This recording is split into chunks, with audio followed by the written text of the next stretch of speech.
Hi, this is Bubba. I live in Dr. J's head. Now I'm trying to tell you, you ought to read the book, because the boy knows what he's talking about. Now, he doesn't let me out of his head that often, but when he does, I tell you what you need to do, because I'm Bubba and I know. So read the book, enjoy the book. Willie Rose does a wonderful job narrating the book. Enjoy the book. This is Bubba, signing off. Bigfoot, a 50-year journey come full circle. Written by Dr. Matthew A. Johnson. We are on Chapter 23, The Bigfoot Agenda Revealed. I'm Willie Rose. Cynthia walked through the revolving door at the Rogue Valley International Airport in Medford, Oregon. I gave her a big, long hug and a kiss on the top of her head, as is customary for our initial reunions. She travels lightly, so we bypassed the luggage area and headed straight out into the parking lot and climbed into my truck.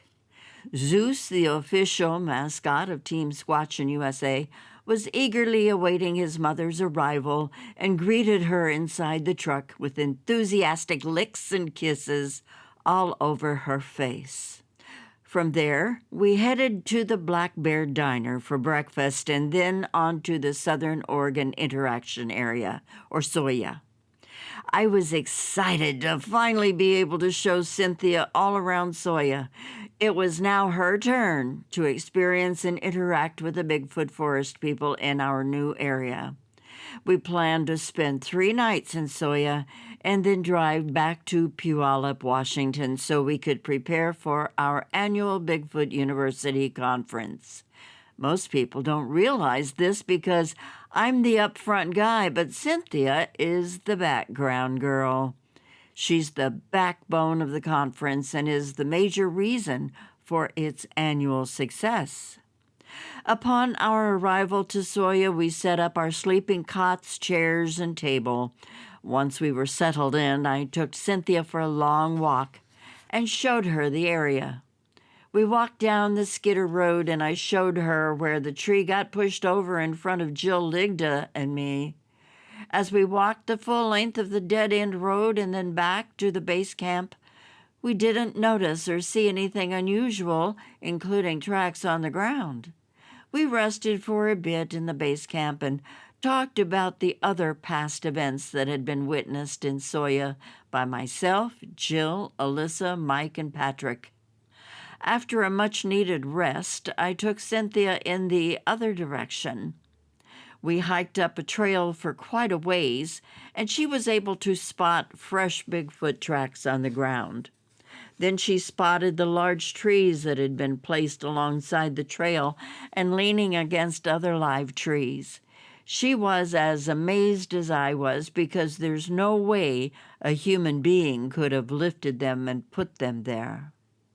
I showed her where Jill and I were sitting and resting on the log when it got thumped by a large pine cone. Cynthia was in agreement that there were no trees in the immediate area where the pine cone could have fallen from above. Finally, I showed Cynthia where the abandoned Skidder Road was that went up the mountainside where Alyssa and I hiked to the top and then walked the ridgeline. The daylight hours were still short, so we agreed to put that hike off until the following day so we wouldn't be rushed. Besides, we had already done a lot of hiking for one day. We walked back to the base camp and prepared for the evening. At this point in time, I was instructed that I didn't need to put out the gifting bowls any longer. I was informed that we were beyond the habituation interactions. However, I was told that if I wanted to, I could leave some food for them on the table inside of the base camp perimeter. That was surprising to hear, but made life a whole lot easier for me. I didn't have to walk outside of the base camp anymore while singing Row, Row, Row Your Boat. I also didn't have to clean the gifting bowls while wearing surgical gloves because we were no longer collecting fingerprints. In short, we were making a new transition from the habituation research method to the interaction research method. As darkness fell upon Soya, we sat in our chairs and enjoyed the clear skies and stars at night. We scanned the perimeter and hillside as we talked during the evening. We continued with our no lights policy so we could see more clearly in the dark.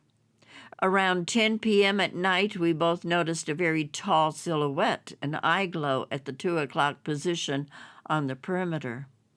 We were being watched and felt looked out for and protected. About an hour later, we both saw a very tall, cloaked image walk into the Soya base camp and over by the table where we placed the food. The cloaked image looked like a shimmering image in the Arnold Schwarzenegger movie Predator. We both sat there with our jaws dropped in amazement. Eventually, the figure walked back out of the camp from the same direction that it walked into camp. As usual, I played my music via my MP3 player and portable Bose speaker. Cynthia played her flute. We both sang songs individually and together. Just because we were changing from the habituation method to the interaction method didn't mean that we were going to stop the utilization of music. The Bigfoot Forest People love music. When you think about it, at most social events involving humans, music is at least quietly playing in the background, if not loudly at the forefront of the activity. Music is a social lubricant for positive interactions. Eventually, both Cynthia and I hit the wall. It was time to crawl into our sleeping bags and go to bed. We lay on our backs while staring up at the stars and enjoyed our time alone in the middle of the wilderness. I fell quickly asleep while Cynthia lay awake for a while. She heard vocals around the perimeter of the base camp as well as bipedal steps inside the perimeter of the base camp. She was happy to be in Soya with me and enjoying our time alone with our friends. In the middle of the night, just after I adjusted my position inside my sleeping bag, I heard some bipedal footsteps over by the table, which was about 30 feet away from us. It was too dark to see anything. I clearly heard 2 Bigfoot Forest People whispering to one another as they stood beside the table. Suddenly, I heard something go thump on the ground. It sounded like something was slid off of the table. Once again, it was too dark to see. Nevertheless, the unusual sound got my curiosity juices flowing. Later that morning, after the sun rose, Cynthia and I eventually woke up. We laid there in our sleeping bags talking because it was still cold outside. We shared what we heard go bump in the night. We both had heard bipedal steps walking around the base camp, including near the head of our sleeping cots. We also heard what sounded like the young ones playing and talking to one another. Finally, I shared with her about the thump on the ground that I heard near the table in the middle of the night. I told her that it was too dark for me to see anything. Once we crawled out of our sleeping bags, we put our shoes on and walked over to the table where I had placed 2 gifting bowls with Hawaiian butter sweet rolls inside. The Bigfoot Forest People love bread products. The table sits about 4 feet off the ground, and the only thing missing from the gifting bowls was 1 roll, taken from the middle. I walked around the table and noticed the carton of 1 dozen eggs upright on the ground. Not 1 egg was missing or broken. It looked as if Onks had slid the eggs off the table and onto the ground. How they ended upright and unscathed is beyond my reasoning. About 30 seconds later, I received a very strong and stern mind speak from Onks. Please stop using the eggs as a control variable. Apparently, Onks did not appreciate the placement of the 1 dozen eggs on the table next to the gifting bowls. I didn't do anything to intentionally frustrate him. Matter of fact, it was just a leftover habit from Soha. Every time I put the gifting bowls out at Soha, I always placed a carton of 1 dozen eggs next to the bowls as a means of determining if the bowls were hit by little critters. There was no way that opportunistic little critters would ever leave the eggs untouched. Anyway, placing the 12 eggs out on the table with the gifting bowls was simply a habit that I developed during the habituation process. Once again, Onks was making it clear that we were beyond the habituation research process. We were now interacting with one another. He made it clear to me that they don't require me to leave out any food for them. Nevertheless, if I feel like leaving them food is merely a friendly gesture and not to document or prove anything, then they just might help themselves occasionally. But stop leaving the eggs out because we're way beyond that stage. I complied with Onks's wishes. No more eggs, no more control variables. At this point, I should make it clear to the reader that by switching from the habituation research method over to the interaction research method, I essentially committed myself to backing away from the collection of most of the circumstantial evidence that I used to collect in the past, including casting tracks, looking for prints on the bowls, collecting hair and saliva samples, obtaining audio recordings of spoken language, etc. In short, during the new transition, the focus has shifted over from collecting circumstantial evidence to simply interacting with the Bigfoot Forest People and collecting witness testimonies. The point being is that I have collected enough circumstantial evidence and witness testimonies over the years to establish my credibility as a Bigfoot researcher. In other words, there's absolutely no doubt that I don't lie and I don't hoax. If I said it happened, guess what? It happened. My word has been thoroughly vetted and verified by multiple eyewitnesses. My reputation is solid gold. Therefore, I don't need to collect any more circumstantial evidence unless it's been intentionally gifted to me. I'm not turning away a gift from our Bigfoot Forest People friends. The focus now is simply on relationship building, learning, and teaching. Cynthia and I ate our breakfast, cleaned up camp, and went for our hike up the abandoned Skidder Trail in order to ascend to the top and hike the Ridgeline Trail. We got an early enough start that we had plenty of daylight to burn and no reason to feel rushed. As we made our way up the mountainside, I kept quiet and waited for Cynthia to point out the obvious signs. She was clearly noticing the same piled-up debris and vegetative obstacles that Alyssa and I had noticed on a previous day hike.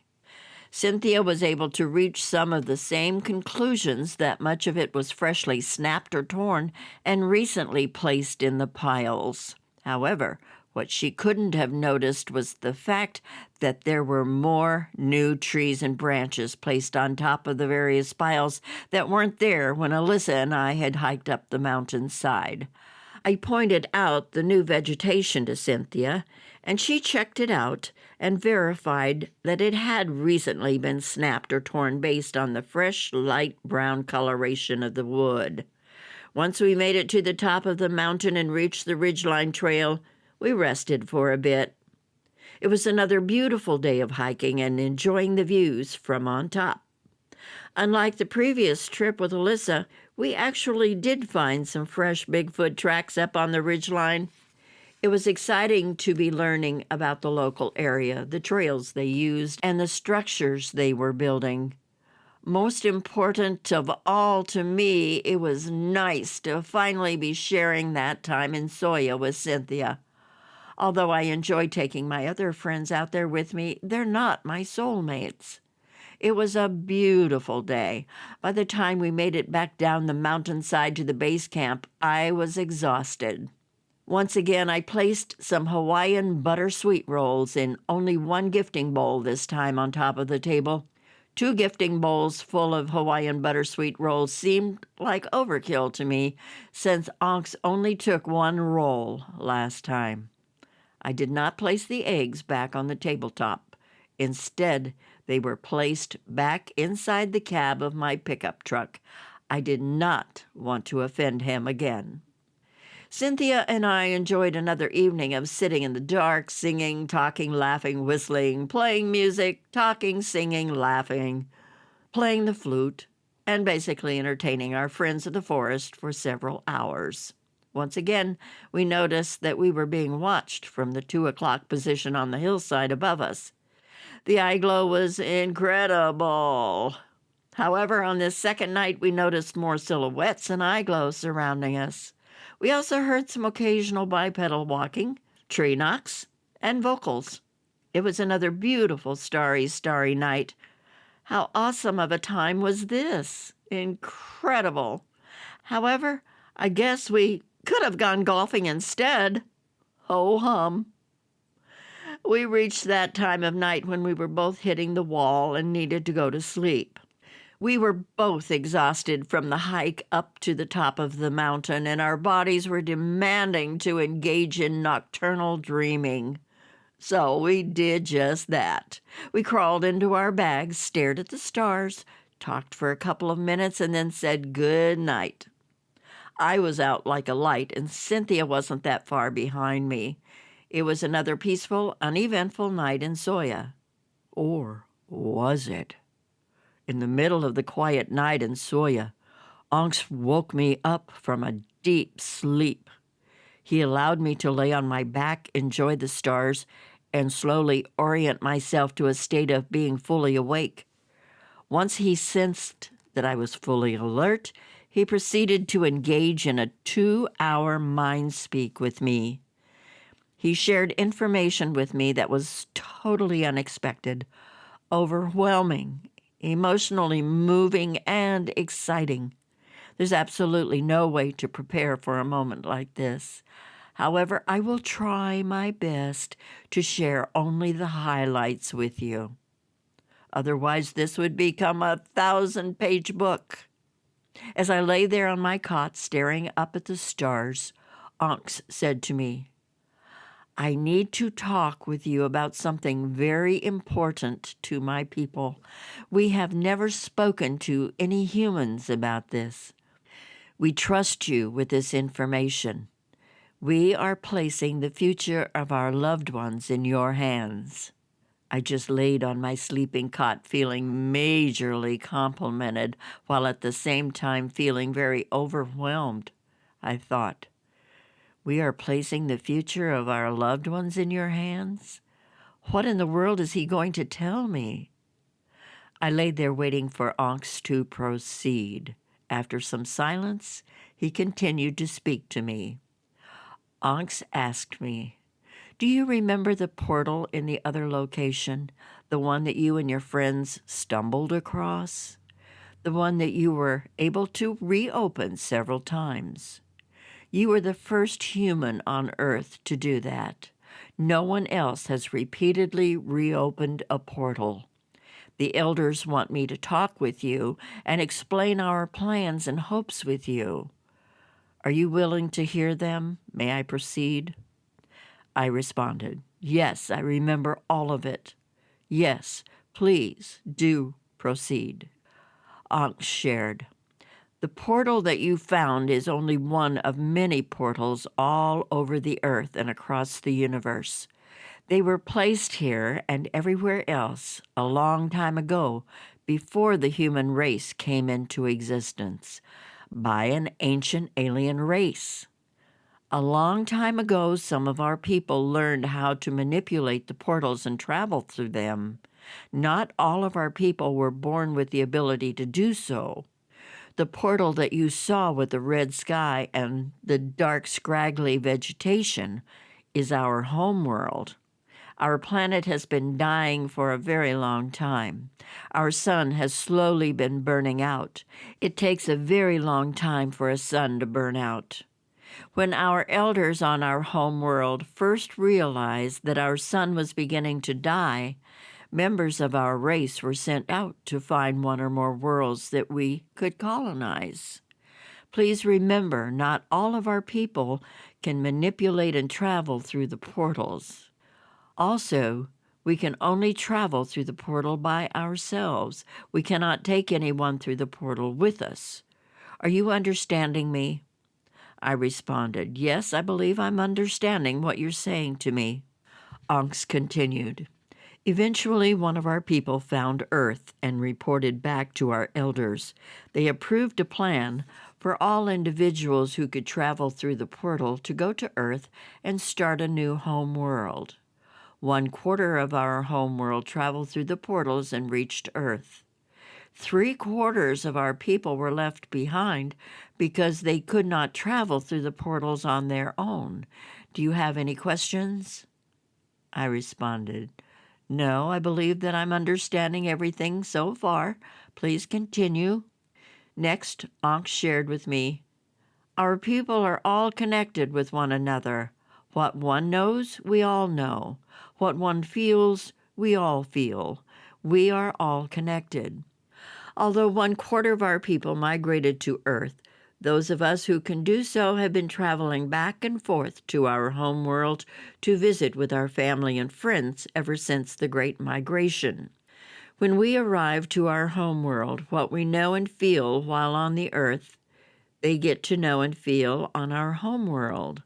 Also, what they know and feel on our home world, everyone on Earth also gets to know and feel when we come back to Earth. We feel their despair. We feel their hopelessness. We feel their pending doom. At this moment in time, Ankh shared, only for a brief, tolerable moment, all of those feelings with me. I cried. I'm crying now as I type this. It was very emotionally overwhelming. It was just like the time in Soha when Seska asked me what my intentions were. I told him to earn their trust and friendship, and he said, Thank you. I felt the emotions behind his expression of thank you. Only this time, I was feeling the despair and hopelessness of all the inhabitants from their dying home world. I was feeling their feelings of being trapped and the impending doom. It was very sad and overwhelming. Ankh shared, We've been waiting a long time for the human race to develop technologically because we are not a technological people. We are a natural people and blend in with our environment. We are not engineers. After your Second World War, we realized that the human race was almost at the point where they could help us, so we created a plan, an agenda. In order to get the attention of the human race, we decided to start leaving many foot tracks in the mountains in Northern California. Eventually, we were able to get your Patterson and Gimlin to film one of our people. We had her uncloak and slowly walk away from them. She could have cloaked right away or walked over to the brush and trees. Instead, we had her slowly walk away in the clearing because we wanted her to be filmed for a long time. I asked, Why did you want her to be filmed? Ankhs responded, We needed her to be filmed so we could get the attention of the humans. We wanted humans to start coming out to the forest to look for us. We hoped that kind people with good hearts and open minds would look for us and not be scared away. Those who were not scared away, we hoped that they would want to develop a friendship with us. Those who would develop a friendship with us, we hoped that they would stumble across a portal and not be scared away. Those who were willing to come back to the portal and study it, we were hoping that they would figure out how to reopen it. You're the first one on Earth who figured out how to reopen it. When you demonstrated that you could repeatedly reopen the portal, the elders decided to move you to a new area and have me tell you about our plans. At this point in time, I feel it necessary to point out to the reader an analogy that makes sense to me from my own life experiences regarding the plan or agenda of the Bigfoot Forest People. In grade school, a lot of kids play basketball.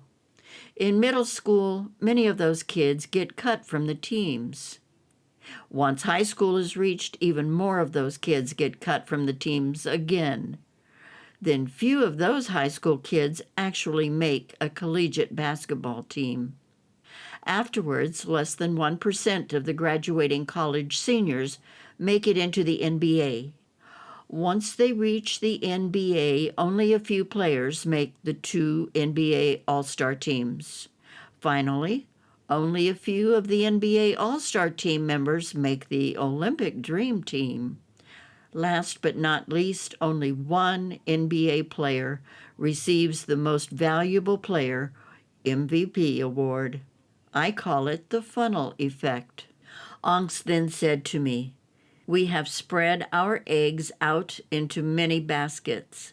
We have reached out to many people, hoping that they would reach back to us, discover the portal, return to the portal, and eventually figure out how to reopen the portal.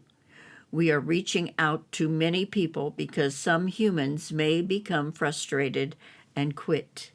Others may become ill. Some may die. Although I'm telling you this because you're the first human to figure out how to reopen the portal, we are still reaching out to others because you may quit, become ill, or die." "Do you have any questions?" I responded. "No, I'm still following you. I believe I understand what you're trying to say to me." Onks then said, "We need your help. We need you to put a team of humans together. We need you to create a shunt." I asked. "A shunt?" Onks said. "Yes, a shunt. We need a shunt.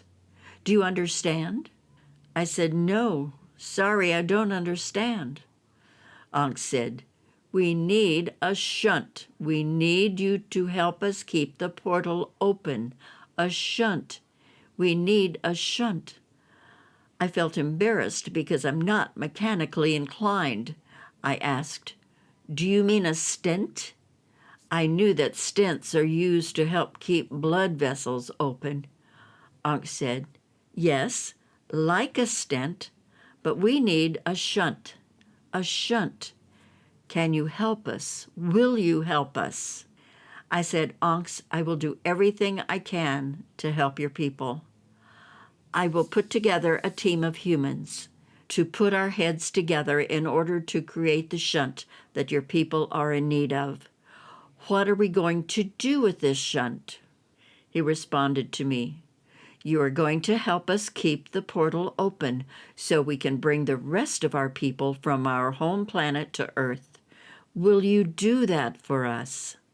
I laid there for a moment and thought, who am I to be making a decision like this? Then I remembered what a bunch of knuckleheads we have in Congress, the White House, and around the world. I thought to myself, I trust me and my judgment more than I trust those idiots. I asked Onks, "Wait a second. How do I know that you're not deceiving me and that you're asking me to help you bring over an invasion force to annihilate the human race?" Onks paused for a moment and then said, "Please tell me about any time in human history where we tried to harm the human race.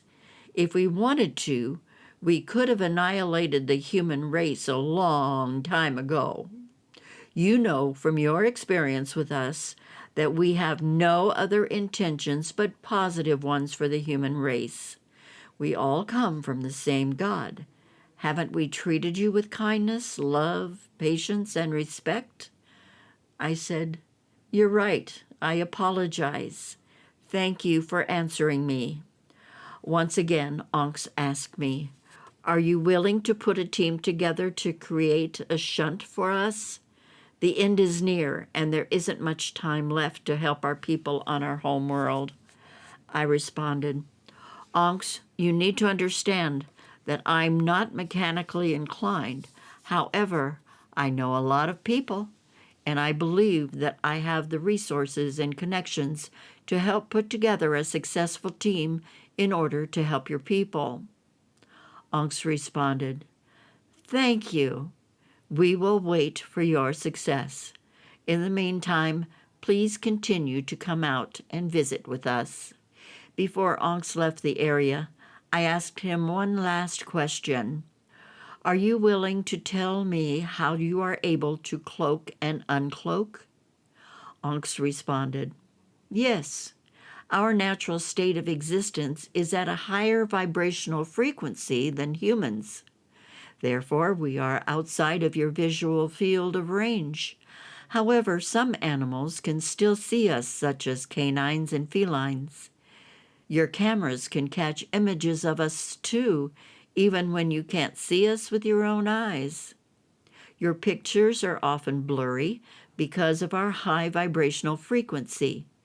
If and when we are interested in having one or more humans to see us with their own eyes, we will intentionally slow down our vibrational frequency. When we do this, we become solid beings, just like humans are solid beings. I laid on my cot in amazement because there was so much more to learn. I said, Thank you for visiting with me and for trusting me. I will try my very hardest not to let your people down. He said, We know you will. We trust your heart and intentions. Our conversation came to an end, and Onks walked away. I laid there under the stars, enjoying the beauty of the universe. As I laid there staring at the stars, I was wondering where their home world was. Could I see their sun, or was their planet located way beyond my field of vision? I also laid there totally honored that I was asked to help their people, while at the same time I was overwhelmed that I was asked to assist them. I guess that's the price I get to pay for figuring out how to repeatedly reopen a portal. I eventually fell back to sleep. When Cynthia and I woke up in the morning, I apologized to her because I knew that we had planned on being in Soya for 3 nights. But I told her that Onks had spoken to me that night for about 2 hours and we needed to head back to Puyallup, Washington immediately.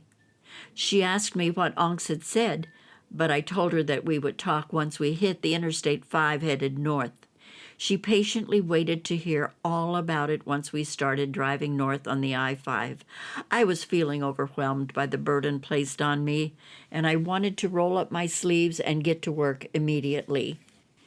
As we drove north from Grants Pass, Oregon to Puyallup, Washington, I told Cynthia about what Onks had said to me.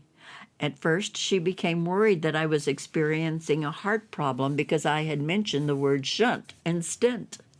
Finally, I was able to reassure her that there was nothing wrong with my heart.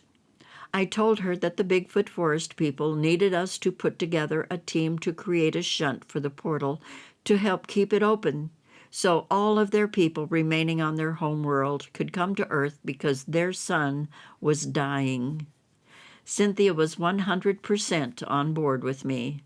She understood my desire to cut our trip short by 1 day. As we drove north, I was contacted via my cell phone from a gentleman out east who was retired but had a history of working with the Massachusetts Institute of Technology, or MIT, as a physicist. He had heard me on Coast to Coast AM with Bob Gimlin. My description of the portal in Soha had caught his attention because it fit exactly what he was learning about with his studying of the Bermuda Triangle. He concluded that the Bermuda Triangle was actually a very large portal that was taking our ships and planes and transporting them to another dimension.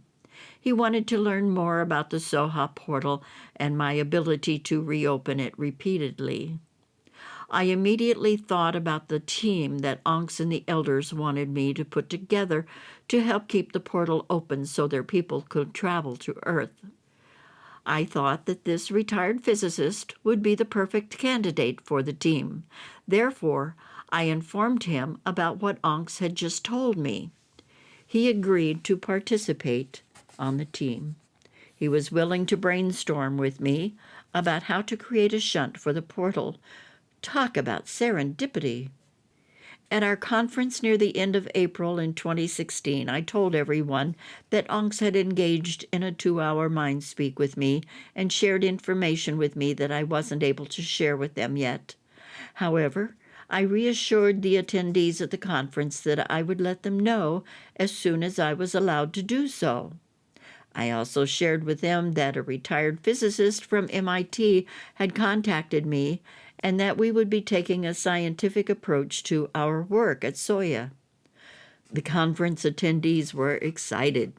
Throughout the past 16 years, I have often been falsely accused of taking a non-scientific approach to my research, when in fact, I've produced more circumstantial evidence and multiple witness testimonies than most other researchers.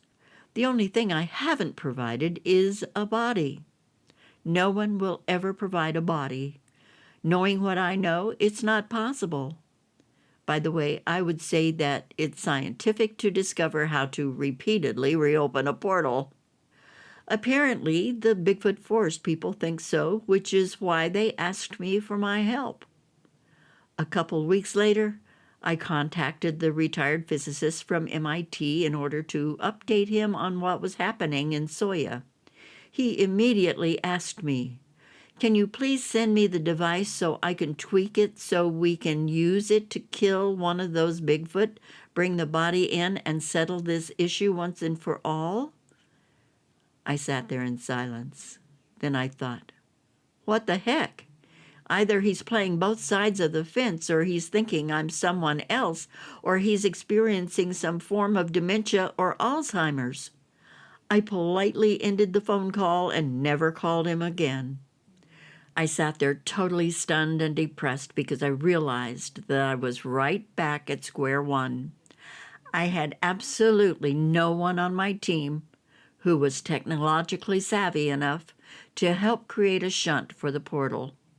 For the record, the definition of shunt is to provide an electrical current with a conductor joining 2 points of a circuit, through which more or less of the current may be diverted from one point to another point.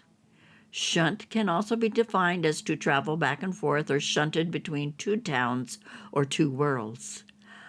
I would like to make it clear to everyone reading this book, once again, I'm not mechanically inclined. I had no idea what a shunt was. In other words, I had no way of creating a delusional conversation in my own mind that night because the word shunt was not a part of my vocabulary.